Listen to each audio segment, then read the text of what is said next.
नमस्कार, मैं हूं आशीष चित्रांशी और आप देख रहे हैं द न्यूज लॉन्च। ईरान ने ट्रंप और नेतन्याहू दोनों को बहुत बुरी तरीके से हराया है। ऐसी करारी शिकस्त समकालीन इतिहास में देखने को नहीं मिलेगी। सेकेंड वर्ल्ड वॉर के बाद इससे बड़ी, इससे बुरी स्थिति अमेरिका की नहीं हुई थी। अब दुर्गति कहें तो दुर्गति भी शब्द थोड़ा हल्का लगता है। अब फिर आप लोग सोचेंगे कि इतने दिन के युद्ध, फिर सीज फायर, फिर जिनेवा में दस्तखत की तैयारी, इस बीच में ईरान ने ट्रंप नेतन्याहू को हरा दिया। ये कौन सा नया राग हमने अलापना शुरू कर दिया? ये नया राग क्यों अलाप रहे हैं? दरअसल अब तक इस युद्ध में जीता कौन है, इस पर कहीं से भी कोई एक निर्णायक जो है खबर नहीं हमको मिली थी। हम बतौर विश्लेषक ईरान, अमेरिका और इजराइल तीनों की स्थिति को देखते हुए, तीनों के औरा और रुतबे को देखते हुए अपने विचार आपको बताते रहे। हकीकत यही है कि अपने विचार बताते रहे। हम, हेमंत जी, भाऊ, सब हम लोग बैठते हैं चर्चा में, तो हम देखते हैं ईरान जो 1979 से सबसे दुनिया में सबसे कड़े प्रतिबंधों को झेल रहा है, जो एक बंद देश के रूप में उसके हथियार, डिफेंस में या वॉरफेयर में उसका क्या डेवलपमेंट है, इससे दुनिया या हम लोग अनजान थे। वो ईरान अगर अमेरिका के साथ टक्कर ले रहा है, इजराइल के भीतर मिसाइलें गिरा रहा है हाइफा तेल अवीव में, तो हम उसको ईरान के जीत के रूप में अब तक आपके सामने एनालाइज, विश्लेषित करते रहे। लेकिन तब भी आप हमको गलत साबित कर सकते थे, कह सकते थे कि आप लोग का विश्लेषण गलत है। भाई, ईरान में नुकसान ज्यादा हुआ, अब सब गुण दोष के आधार पर आप स्वतंत्र थे। आज जो हम खबर लाए हैं, लाए इसलिए हैं क्योंकि ईरान की जीत का सबूत इजराइल से मिला।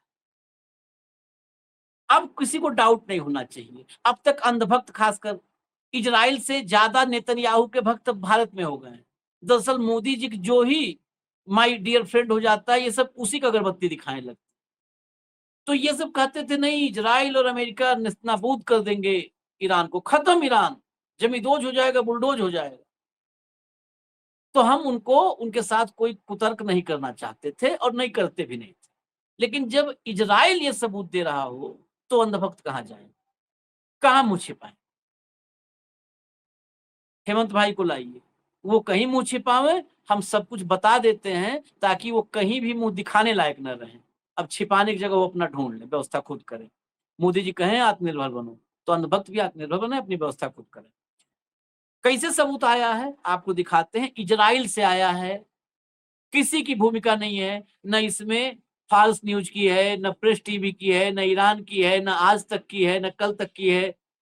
देखिए रिपोर्ट, 92% इजरायलियों का मानना है कि यह जंग ईरान जीता। 92%, 92% से ज्यादा अगर एक ही विचार वाले व्यक्ति आपको ढूंढने तो सिर्फ उत्तर कोरिया में मिलेंगे, जो एक राय के साथ खड़े होंगे। 92% ये बहुत बड़ी संख्या होती है। ये देखिए, इजराइल में कराए गए एक नए सर्वे के मुताबिक बड़ी संख्या में लोग मानते हैं कि ईरान के साथ युद्ध और उसके बाद अमेरिका के साथ हुए समझौते का सबसे ज्यादा फायदा तेहरान को मिला है। सर्वे में शामिल 92.1% लोगों ने कहा कि इस पूरे घटनाक्रम में ईरान विजेता बनकर उभरा है। बस, ज्यादा अब इस रिपोर्ट का चलिए थोड़ा सा है चला देते हैं। अब चलिए रुक जाइए, जब नया है तो चला देते हैं, बता देते हैं। हिब्रू यूनिवर्सिटी के इस सर्वे के मुताबिक 82.9% का मानना है कि इस सैन्य अभियान ने इजराइल की सुरक्षा को कमजोर किया है, जबकि 86% लोगों ने इसके नतीजों को नेगेटिव बताया। सर्वे में यह भी सामने आया है कि 72.5% लोग प्रधानमंत्री बेंजामिन नेतन्याहू के इस दावे पर भरोसा नहीं करते कि इजराइल ने बड़ी रणनीतिक सफलता हासिल की है। 72.5%। वहीं 87.8% लोगों का मानना है कि इजराइल अपने सभी लक्ष्य हासिल करने में नाकाम रहा या केवल कुछ उद्देश्यों को ही पूरा कर पाए। यह सर्वे अगाम इंस्टीट्यूट और हिब्रू यूनिवर्सिटी ने 17 से 20 जून के बीच किया है, 17, 18, 19, 20, 4 दिन का। इसमें 17 वर्ष और उससे अधिक उम्र के 3644 इजरायलियों से राय ली गई है। सर्वे में गलती की अधिकतम सीमा 2.2% बताई गई है। ये जो सैंपल है, अब हम तो यहां तक नहीं आना चाहते थे, लेकिन जब आई गई इंफॉर्मेशन तो आप देख लीजिए। सैंपल साइज देखिए 3644। इजराइल जैसी आबादी वाले देश में ये सर्वे का बड़ा सैंपल। 143 करोड़ के भारत में 5000, 8000 के सैंपल पर पूरे देश का चुनावी नतीजा बता दिया जाता है। 8000, 10,000 के सैंपल साइज। और इजराइल की आबादी दिल्ली के आसपास नहीं है, आसपास फटकने की स्थिति में नहीं है। वहां का सैंपल साइज, ये जो सर्वे करने का एक तरीका होता है, उस तरीके में ये सैंपल साइज बहुत परफेक्ट, इसीलिए एरर का जो वहां पर है मार्जिन, वो 2.2% मात्र है एरर मार्जिन। अब यहाँ पर इसके आगे कुछ मत दिखाइएगा, क्योंकि इसके आगे इसको, ये जो डेटा है ना, इसको एनालाइज करने की जरूरत है। हेमंत भाई, इजराइल में इस तरीके का सर्वे जो आया है, जो आंकड़े आ रहे हैं, ये तो एक तरफा ईरान की जीत मान रहे हैं, एक तरफा मान रहे हैं। इसके बाद भी नेतन्याहू के मंत्री, जिस तरीके से उनका एटीट्यूड है अमेरिका के सामने, जैसे अभी आज ही एक मंत्री का था, अमेरिका कुछ भी करे हम अपना निर्णय स्वयं लेंगे, हम अमेरिका के निर्णयों से नहीं बंधे हुए हैं। ये रास्ता कहाँ जा रहा है? देखिए, सिंपली दिख रहा है कि ईरान विजेता है। ये रास्ता कहाँ जा रहा है? आशीष भाई नमस्कार, आपको, सारे दर्शक साथियों को भी। देखिए, जो ये हिब्रू विश्वविद्यालय है, ये इजराइल के टॉप मोस्ट यूनिवर्सिटीज में से एक है, और इसको हिब्रू यूनिवर्सिटी ऑफ जेरूसलम कहते हैं, टॉप मोस्ट। ये इसका जो कैंपस है वो गिवात राम के अंदर है। हादासा मेडिकल कैंपस, कई जगह इसके कैंपस हैं, और इजराइल का सबसे प्रतिष्ठित विश्वविद्यालय है टॉप एंड रिसर्च के लिए, और दुनिया के शीर्ष विश्वविद्यालयों में इसको गिना जाता है। ये इसलिए मैंने बताया आपको, ताकि सर्वे की ऑथेंटिसिटी में दर्शकों को किसी भी तरीके का कोई कंफ्यूजन ना रहे। और इसमें जो एरर के चांसेस हैं, जो डेटा आपने दिखाया अभी, उसको रिपीट करने की बजाय मैं आपको बता दूं कि एरर के चांस जो है इसमें केवल 2.2% है।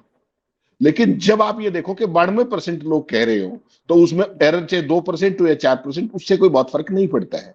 एक जनरल परसेप्शन जो देश के प्रति है, जो देश की लीडरशिप के प्रति है, वो बिल्कुल साफ है। और अब आपको ये समझ में आ गया होगा कि जो नेतन्याहू है, उनकी पूरी की पूरी जो कैबिनेट है, वो क्यों हाथ पैर मार रहे हैं इस युद्ध विराम को खत्म कराने के लिए, जो अमेरिका और ईरान के बीच में हुआ है। बहुत सिंपल सी बात है।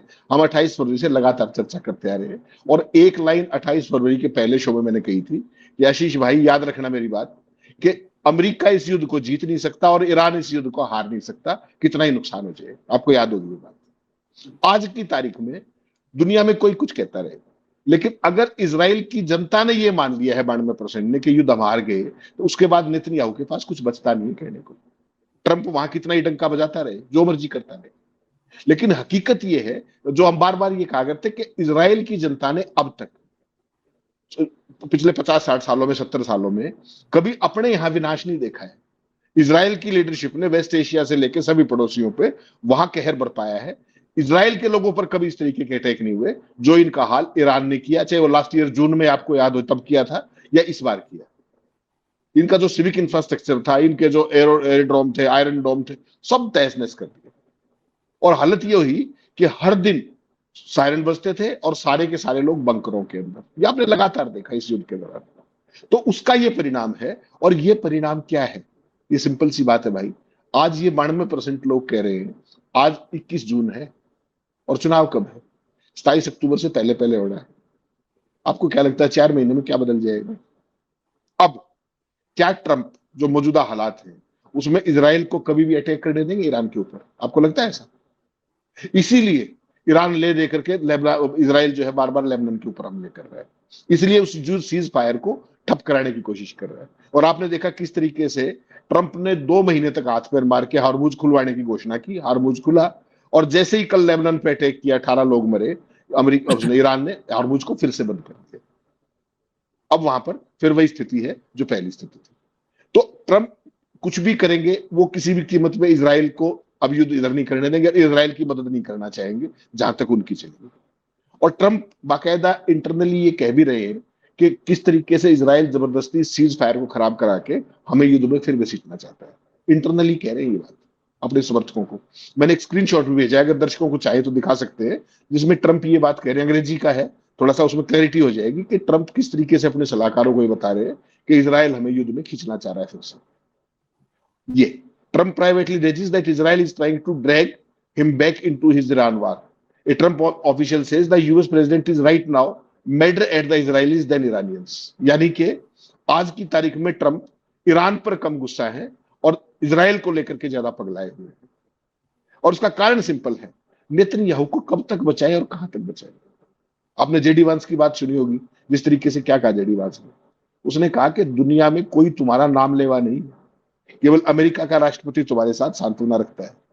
ये पंगे मत करो, शांत रहो, ये युद्ध बंद कर दो। उसके बावजूद भी वो नहीं मान रहे। नेतन्याहू ने सरेआम टीवी पे आके कहा कि लड़ाई नहीं रोकेंगे, लेबनान पे हमले जारी रहेंगे। आज उनके तमाम मंत्री कह रहे हैं कि लेबनान के अंदर हम एक कदम भी पीछे नहीं हटेंगे।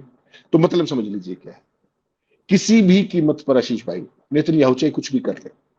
आज मैं दावे के साथ कह सकता हूं, हिब्रू यूनिवर्सिटी के इस सर्वे से ऑथेंटिक कुछ नहीं हो सकता। ये पल्स है इजराइल की। इसके बाद आप यकीनन बेशक थंबनेल चाहे बदल सकते हैं कि किसी भी कीमत पर नेतन्याहू अब जेल में जाएगा ही जाएगा। Nobody can say. जिस दिन प्रधानमंत्री पद से हटे, आपको पता है केसेस उसके खिलाफ कितने एक्टिव स्तर पे, कितने मेरा क्विड सवाल प्रो भी को से अगला लेके। यही होने वाला था, आपने उसको उस विषय को इंट्रोड्यूस किया, क्योंकि सर्वे की गंभीरता को पूरी खबर मैंने तो संक्षिप्त में देखी थी, आप भीतर तक गए थे। जब चर्चा में उस खबर की गंभीरता को और डेटा के साथ मैंने देखा, तो मुझे अब यकीन हो रहा है कि अगर, हालांकि इजराइल में ज्ञानेश कुमार को बिठाना मुश्किल होगा, आसान नहीं होगा। अगर इजराइल में कोई ज्ञानेश कुमार नहीं जन्मा या कोई नहीं बैठा, तो 4 महीने की है कुर्सी। ये 4 महीने की चांदनी है नेतन्याहू की। 4 महीने बाद कुर्सी जानी ही जानी है, और कुर्सी जाएगी तो जेल से कोई नहीं बचा पाएगा, क्योंकि नेतन्याहू के कर्म के पाप बहुत हैं इजराइल में। और सुप्रीम कोर्ट से जैसा टकराव है, वहां पर कोई इनके साथ कोई मुरव्वत नहीं होने वाली है।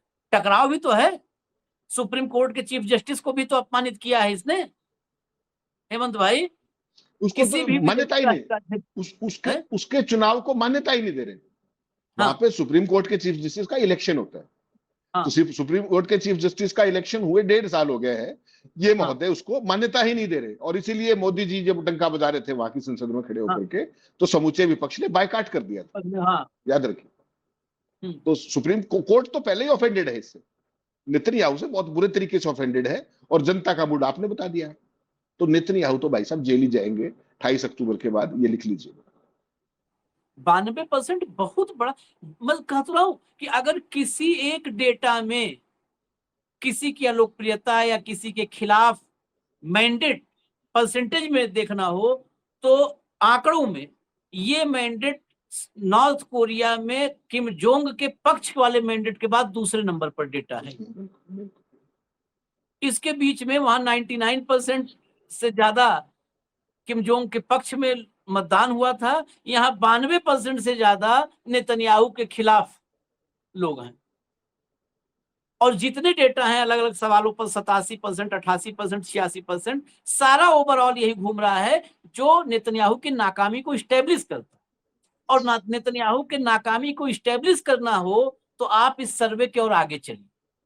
नेतन्याहू की नाकामियां सिर्फ यही नहीं स्टेब्लिश होंगी, वो जेरूसलम, तेल अवीव और हाइफा तक नहीं है। ये आपको देखने को मिलेगी कहां? स्विट्जरलैंड। वहां चलना पड़ेगा। इसकी नाकामियों की इबारत पर दस्तखत स्विट्जरलैंड में। अब मैं उसी खबर पर चल रहा हूं, ये जोड़ करके देखिए आप। ट्रंप बोले अमेरिका होर्मुज में टोल लगा सकता है, इससे मिडिल ईस्ट में सुरक्षा पर खर्च की भरपाई करेंगे। स्विट्जरलैंड में आज यूएस ईरान की बातचीत, यूएस ईरान की स्विट्जरलैंड में बातचीत है, और जो ट्रंप की टीम है वो वहां पहुंच चुकी है। अब सीधा मैं एक ही हेडलाइन के बाद बाकी और भी चीजें जो इसके भीतर हैं बहुत सारा इंफॉर्मेशन है, वो हेमंत भाई के करके जो जो लाना होगा स्क्रीन पर बताएंगे। एक तरफ इजराइल की जनता ने दिया है सबूत, ये इजराइल की जनता ने सबूत दिया है। दूसरी तरफ स्विट्जरलैंड में अगर ये दस्तखत हो रहे हैं इजराइल को किनारे रखकर, कोने में रख के, मैंने क्या कहा था कि नेतन्याहू की नाकामी की इबारत पर दस्तखत, ये इसलिए कहा कि एक पार्टी उस युद्ध में, एक पार्टी नहीं, मुख्य पार्टी इजराइल। इजराइल का भी कोई प्रतिनिधि गया है क्या स्विट्जरलैंड? तो बस यही सवाल है। इजराइल जब आज की तारीख में सारी चर्चा, सारी वार्ता, दस्तखत, स्टैंप, मुहर, ये दोनों के दोनों अमेरिका और ईरान के बीच है। Where is Israel? Modi ji का फादरलैंड, वो कहाँ है? फादरलैंड कहाँ है? आशीष भाई, मेरे अंदर जयशंकर की आत्मा आ गई है, माफ कीजिएगा। Israel was in Israel, where is the problem? Israel was in Israel, कहा था ना, आपको याद होगा क्या कहा था? America was in America. ये देखिए आप, जिस देश को डॉक्टर मनमोहन सिंह ने, पाकिस्तान को, FATF की, फाइनेंशियल एक्शन टास्क फोर्स की ग्रे लिस्ट में डाला था पाकिस्तान, उसका प्रधानमंत्री मध्यस्थता करने के लिए म्यूनिक पहुंचा है, स्विट्जरलैंड में। ये लाइव है आपके सामने, जिसको हमने हाशिए पर खड़ा कर दिया था 2014 तक। ये देखिए, पाकिस्तान का प्रधानमंत्री, पाकिस्तान का army chief Asif Malik, he is already there. और ईरान ने क्या कहा कि अमरीकियों से बाद में बात करेंगे, पहले हम कतर और पाकिस्तान के अपने मध्यस्थों से बात करेंगे। अभी वो सारे के सारे लोग पहुंच गए। JD वेंस पहुंचे हैं, ठीक। उसके बाद कौन पहुंचा है? कुशनर पहुंचा है, कुशनर के बिना तो गुजारा नहीं है, पता ही आपको। और उसके बाद स्टीव विटकॉफ पहुंचा है। ये तीनों के तीनों, और जो उधर से ईरान की तरफ से जो है विदेश मंत्री अब्बास अरागची नेतृत्व कर रहे हैं, संसद के स्पीकर बागेर गालिबाफ भी वहां पर पहुंचे हुए हैं, ठीक। तो सारे के सारे लोग पहुंच गए हैं। और आपका प्रिय मित्र ट्रंप क्या कह रहा है, सुनिएगा, जरा हंसेंगे आप। जरा आपने हेडलाइन दिखाया, उस हेडिंग को दोबारा दिखा दीजिएगा। ट्रंप बोले अमेरिका हार्मुज में टोल लगा सकता है। अरे भले आदमी, सांस तो तुम्हें आ नहीं रहा है, हाथ जोड़ते तुम फिर रहे हो किसके? जिस ईरान पे हमला करने गए थे, इजराइल के कहने से। हमलावर इजराइल, अमेरिका तो मदद करने गया था। और समझौता हो रहा है अमेरिका और ईरान के बीच में। आपने कहा इजराइल अपना, इजराइल कहा, तो इजराइल में ही वो लेबनान के अंदर घुसने की कोशिश कर रहा है, अपनी खाल बचाने की कोशिश कर रहा है। और श्रीमान ट्रंप कह रहे हैं कि अमेरिका हार्मुज में टोल लगा सकता है। तुम्हें टोल कौन लगाने देगा भाई साहब? तुम युद्ध जीत के गए हो क्या? तुम तो पिड़ छुटा के भागे हो वहां से। तुम्हें कौन लगाने देगा टोल? कौन लगा सकता है टोल? जिसकी ओनरशिप हो। जब ईरान ने इस युद्ध का सबसे बड़ा खेल क्या किया कि हॉर्मुज पर अपने कंप्लीट कंट्रोल को लेजिटिमाइज कर दिया पूरी इंटरनेशनल बिरादरी के साथ। ये मैं बार बार कहता हूं, इस युद्ध का एक ही नतीजा है, बस आज बस तक लेजिटिमेट कंट्रोल नहीं था ना ईरान का। अब हो गया, अब हो गया। और ओमान को साथ ले लिया। ओमान पहले मध्यस्थता कर रहा था, अब तुम मना करके दिखाओ। और ट्रंप कह रहा है कि हम टोल लगा। तुम किस मुंह से टोल लगाओगे यार? तुम्हारी ओनरशिप है क्या वहां? मतलब ऐसा प्रचंड महामूर्ख आपने दुनिया में दूसरा देखा है कोई इस लेवल पर, राष्ट्राध्यक्ष पे? आपने कहा कि बेइज्जती का विश्व रिकॉर्ड बना दिया, और बेइज्जती तो अपनी जगह है, मूर्खता का भी विश्व रिकॉर्ड उसी के नाम, जो मर्जी आई बोलता है। क्या कह रहा है? सोशल मीडिया पे पोस्ट किया भाई ने अभी थोड़ी देर पहले। बातचीत शुरू नहीं हुई, ध्यान से सुनिएगा।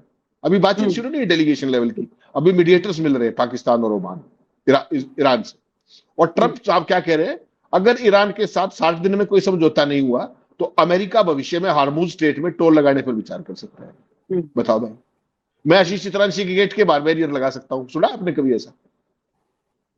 अरे ओनरशिप आपकी है, आप करोगे जो कुछ करोगे। हुए भाई, ये शुल्क मिडिल ईस्ट में सुरक्षा पर हुए अमेरिकी खर्च की भरपाई के लिए होगा। बताओ। उन्होंने साफ किया कि सीज फायर के दौरान अगले 60 दिनों तक हार्मुज स्ट्रेट से गुजरने वाले जहाजों पर कोई टोल नहीं लगाया जाएगा। 60 दिन होने के बाद भी टोल नहीं लगाया जाएगा जब तक यह अमेरिका की तरफ से नहीं लगाया गया होता। बताइए, अमेरिका क्या करेगा? टोल कैसे लगा देगा वहां पे? ठीक।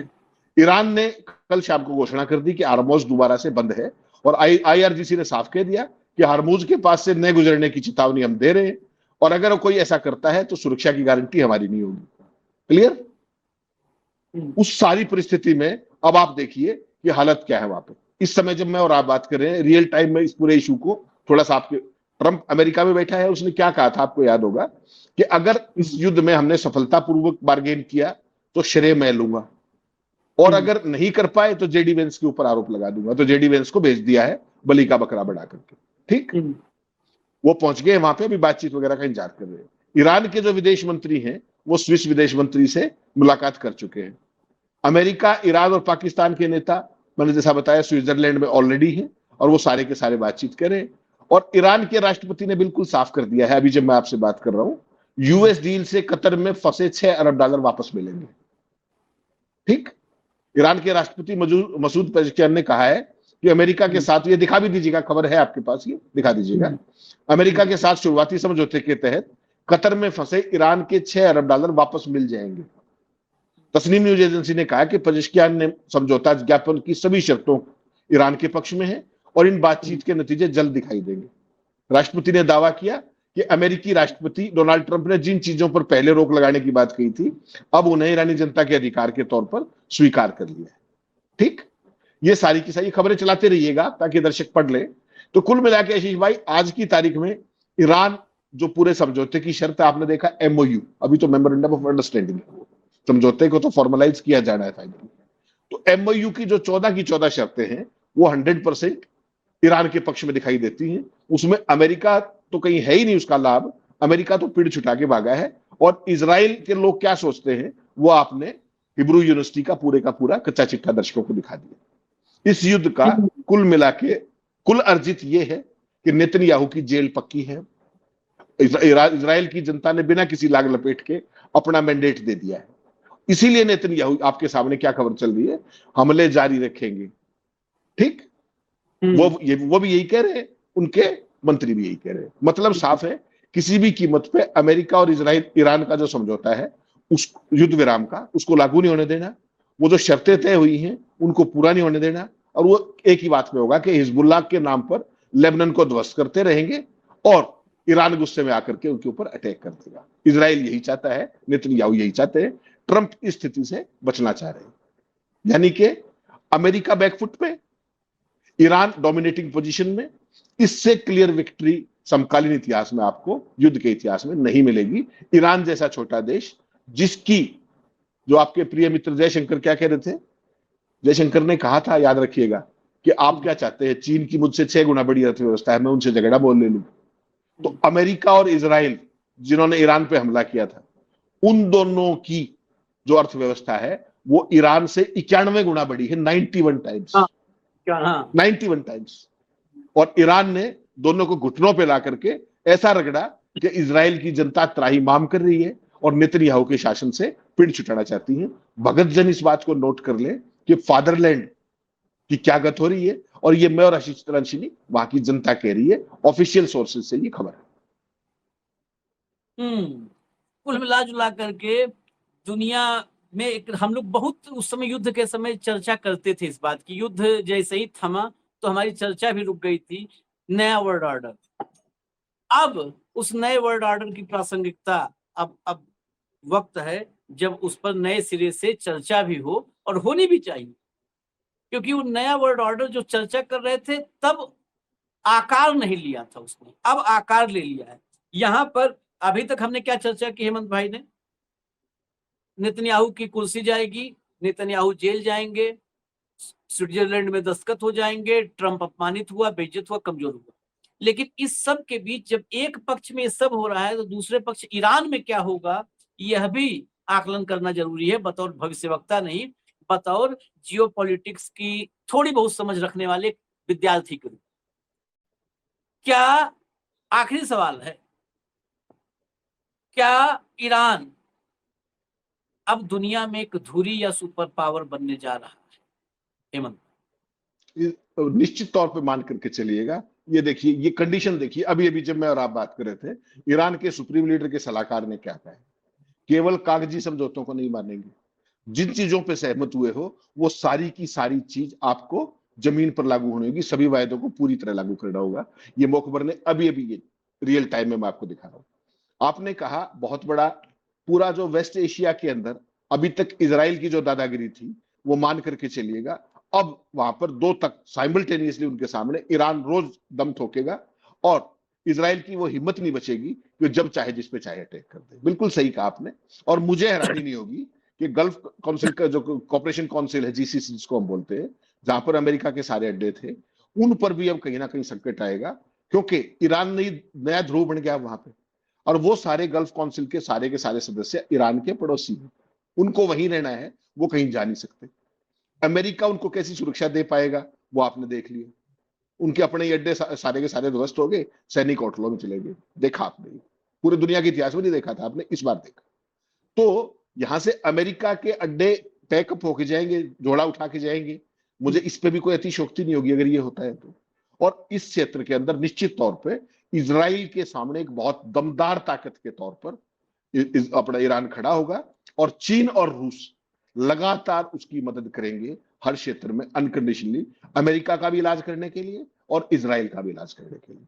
तो निश्चित तौर पे आई 100% एग्री विद यू कि नए वर्ल्ड ऑर्डर की ये पक्की नींव यहां पर बन गई है, और इस सारे के लिए एक व्यक्ति इतिहास में दर्ज होगा जिसका नाम नेतन्याहू है, जिसकी जो ये खून की पिपासा है वो खत्म होने का नाम नहीं लेगा आज भी। नहीं, वो भी खत्म होगी, वो भी खत्म होगी, वो भी खत्म होगी। और जिस दिन, अभी आप कल्पना कीजिए, फिर उस बात को रिपीट करते हैं, कल्पना कीजिए 1979, 21 साल, 26 साल, 47 साल से प्रतिबंधित ईरान अगर इतना ताकतवर है, तो जब ईरान वर्ल्ड कम्युनिटी का हिस्सा बन जाएगा, जब उसका तेल खुले में बिकेगा, दुनिया का सबसे अच्छा तेल ईरान का है, चाहता हर आदमी है ईरान का तेल, दुनिया में सबसे अच्छा।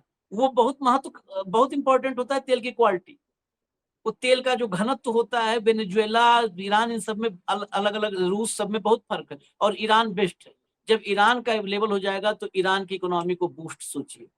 ईरान अगर ड्रोन और मिसाइलें बेचने लगा तो कितने दुकान बंद होगी, अब कल्पना करिए। मैं उन सब चीजों पे, आज बताओ अगर ड्रोन खरीदना हो दुनिया में किसी को भी, और ईरान खुलेआम एक एक्सपोर्टर के रूप में, मतलब बाकी जैसे देश है वैसे इस्टेब्लिश हो गया, तो पहली चॉइस, मुझे लगता है पहली चॉइस लोगों के लिए, दुनिया भर के देशों के लिए ईरान के मिसाइल और ड्रोन होंगे, पहली चॉइस, फर्स्ट चॉइस होंगे। इवन हो सकता है डिफेंस सिस्टम भी छोटे छोटे देश उससे लेने लगे कि भाई तुम कैसे F-35 मार देते हो स्टील्थ है।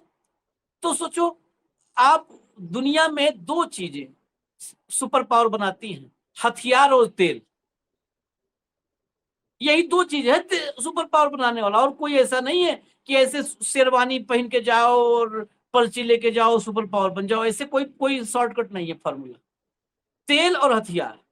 और ईरान अगर सामान्य जनजीवन में आ गया, मतलब दुनिया के, तो तेल और हथियार दोनों के दुनिया के व्यापार की दिशा बदल सकता है, दोनों की दिशा बदल सकती है। इसीलिए हमने कहा कि आगे आप देखिए अभी होता क्या है, अभी तो हो जाए दस्तखत वगैरह, अभी नेतन्याहू की पिपासा, रक्त पिपासा जिसको हेमंत भाई कहते हैं, वो थमे, रुके, युद्ध रुके, तब आगे सब देखिएगा। लेकिन भविष्य में इस दिशा में ही दुनिया जाएगी।